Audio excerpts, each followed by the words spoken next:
എല്ലാ കൂട്ടുകാർക്കും വീണ്ടും നമ്മുടെ ചാനലിലേക്ക് സ്വാഗതം. ഇന്ന് നമ്മൾ മൈസ്റ്റൈൽ കുക്കിങ്ങിൽ ചെയ്യാൻ പോകുന്നത് ഒരു സാധാരണ ഗോതമ്പ് ദോശയാണ് കേട്ടോ. അപ്പോൾ ഈ ഗോതമ്പ് ദോശയുടെ ഒരുപാട് റെസിപ്പീസ് ഉണ്ട്, യൂട്യൂബിൽ അപ്ലോഡ് ചെയ്തിട്ടുണ്ട്. റെസിപ്പീസും വീഡിയോസും പല തരത്തിൽ ഒത്തിരി അവൈലബിൾ ആണ്. എന്നാലും നമ്മളിന്ന് ചെയ്യാൻ പോവുകയാണ് ഒരു സ്പെഷ്യൽ ഗോതമ്പ് ദോശ. ഇതിൻ്റെ പ്രത്യേകത എന്താണെന്ന് വെച്ചാൽ ഒരു 5 ഗുണങ്ങൾ ഞാൻ പറയാം. ഫസ്റ്റ്, ഇത് നമ്മൾ കഴിക്കുമ്പോൾ വായിലിങ്ങനെ ഒട്ടിപ്പിടിക്കില്ല. രണ്ടാമത്, കല്ലിൽ പരത്തുന്ന സമയത്ത് കല്ലിലും ഒട്ടിപ്പിടിക്കില്ല. മൂന്നാമത്, ഇത് നമ്മൾ പരത്തുന്ന സമയത്ത് ഇങ്ങനെ മുറിഞ്ഞു പോവില്ല, പിടിക്കാണ്ട് പോവില്ല, ഇങ്ങനെ മുറിഞ്ഞ് കഷ്ണം അങ്ങനെ ആവില്ല, ഇത് സ്മൂത്തായിട്ട് വരും.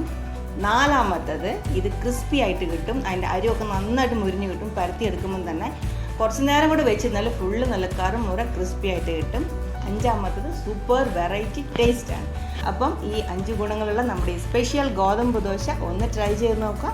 ട്രൈ ചെയ്ത് നോക്കിയതിന് ശേഷം നിങ്ങളുടെ കമൻസൊക്കെ പറയും. നമുക്ക് നേരെ വീഡിയോ കാണാം.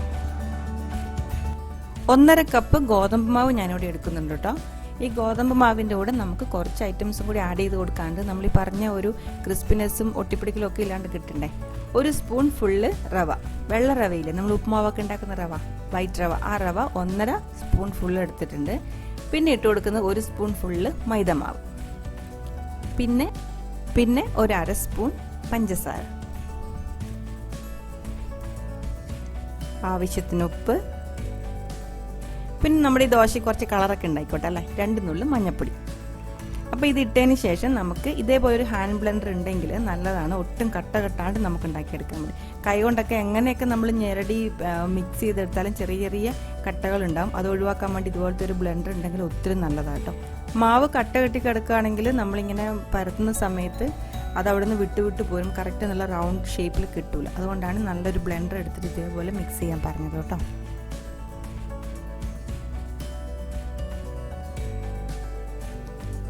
ഇപ്പോഴും നമ്മുടെ മാവ് നല്ല തിക്കായിട്ടുള്ളത്, കുറച്ചും കൂടി വെള്ളം ഒഴിച്ചു കൊടുക്കാം. നല്ല ലൂസായിട്ട് വേണം ഈ മാവ് നന്നായിട്ട് മിക്സ് ചെയ്തെടുക്കാൻ.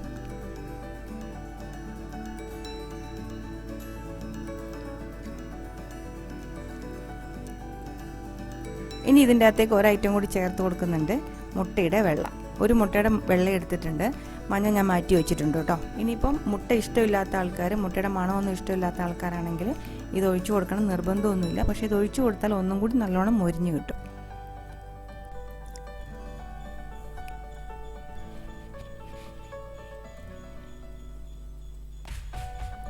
ഇതാണ് ഇപ്പം നമ്മുടെ റെഡിയാക്കി വെച്ച മാവിൻ്റെ കൺസിസ്റ്റൻസി. ഒട്ടും കട്ട കെട്ടിയിട്ടില്ല, നല്ല ലൂസായിട്ട് മാവ് വീഴുന്നുണ്ട്. ഇനി നമുക്കൊരു പാൻ ചൂടാക്കിയിട്ട് അതിലേക്ക് ഓരോ സ്പൂൺ വീതം മാവ് കോരി ഒഴിച്ചിട്ട് വളരെ തിന്നായിട്ട് പരത്തിയെടുക്കാം. മാവ് ഒഴിച്ചു കൊടുക്കുന്ന സമയത്ത് ഇതിൽ എണ്ണയൊന്നും ഒഴിച്ചു കൊടുക്കേണ്ട. എണ്ണ നമുക്ക് ഇത് പാതി വെന്തതിന് ശേഷം നമ്മൾ മറിച്ചിടുമല്ലോ, അപ്പം അതിൻ്റെ മുകളിലേക്ക് കുറച്ചിങ്ങനെ സ്പ്രെഡ് ചെയ്ത് കൊടുത്താൽ മതി.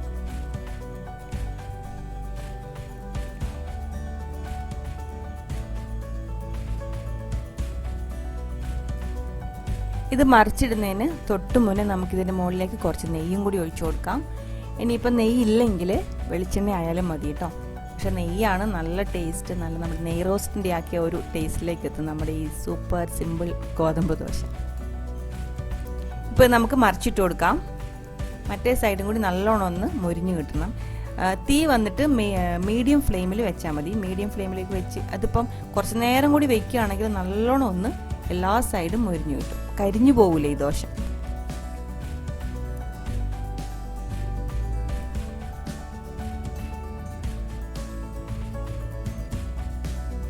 അങ്ങനെ നമ്മൾ ഒരു ഗോതമ്പ് ദോശ ഉണ്ടാക്കിയെടുത്ത് ഇതിൻ്റെ സൈഡൊക്കെ ഉണ്ട്, നല്ലോണം ക്രിസ്പി ആയിട്ടുണ്ട്.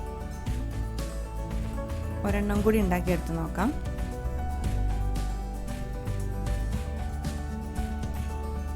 തവയിലേക്ക് ഒഴിക്കുന്നതിന് മുന്നേ നമ്മൾ എണ്ണ ഒഴിക്കുകയാണെങ്കിൽ അത് ഗോതമ്പ് മാവല്ല, അപ്പോൾ പരത്തി കൊടുക്കുമ്പോൾ അത് വിട്ട് പോരാനൊരു ടെൻഡൻസി ഉണ്ട്. അതുകൊണ്ട് എണ്ണ നമ്മൾ ഇതിൻ്റെ മുകളിൽ തന്നെ എപ്പോഴും ഒഴിച്ചു കൊടുക്കാവുള്ളൂ കേട്ടോ. ആദ്യം എണ്ണ ഒഴിച്ചിട്ട് പരത്താൻ നിൽക്കില്ല.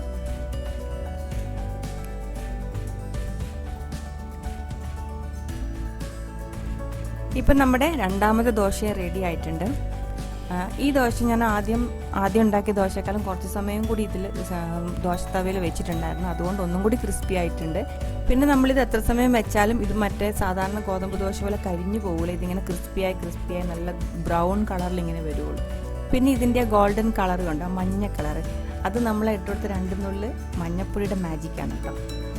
അപ്പോൾ നമ്മുടെ പെർഫെക്റ്റ് ആയിട്ടുള്ള ഗോതമ്പ് ദോശ റെഡി ആയിട്ടുണ്ട്. നല്ല ക്രിസ്പി ആയിട്ട് നല്ല മുരിഞ്ഞാണ് ഇതിൻ്റെ അരിവൊക്കെ ഇരിക്കുന്നത്. കണ്ടോ, നല്ല സൂപ്പറായിട്ടുള്ളത്. അതേപോലെ തന്നെ നെയ്യ് ഒഴിച്ചുകൊണ്ട് നല്ലൊരു മണമുണ്ട്. ഇനിയിപ്പം ഇതിൻ്റെ കൂടെ കഴിക്കേണ്ട കറിയുടെ കാര്യം ഞാൻ പറയേണ്ട കാര്യമില്ലല്ലോ. സാധാരണ നമ്മുടെ തേങ്ങാ ചട്നി മുതൽ ബീഫ് കറി, പിന്നെ ചിക്കൻ, മട്ടൻ, ഏത് വേണം, കടലക്കറി, ഏത് കറിയുടെ കൂടെ കഴിച്ചാലും നെയ്യ് ഒഴിച്ചിട്ടുള്ള ഈ ഒരു സൂപ്പർ ഗോതമ്പ് ദോശ കറുമുറെ കഴിക്കാൻ സൂപ്പർ ടേസ്റ്റാണ്. അപ്പം ഇന്ന് ഈ റെസിപ്പി നിങ്ങൾക്ക് ഒത്തിരി ഇഷ്ടമായി എന്ന് വിചാരിക്കുന്നു. ഇഷ്ടപ്പെട്ടിട്ടുണ്ടെങ്കിൽ തീർച്ചയായിട്ടും ഒന്ന് ട്രൈ ചെയ്ത് നോക്കാം.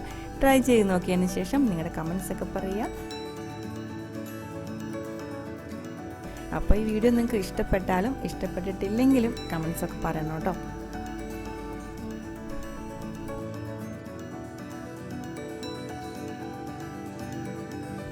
അപ്പോൾ നിങ്ങളുടെ സപ്പോർട്ട് വീണ്ടും പ്രതീക്ഷിക്കുന്നു. നമുക്ക് ഉടനെ തന്നെ വീണ്ടും ഒരു അടിപൊളി റെസിപ്പി ആയിട്ട് കാണാം. Till then take care, by.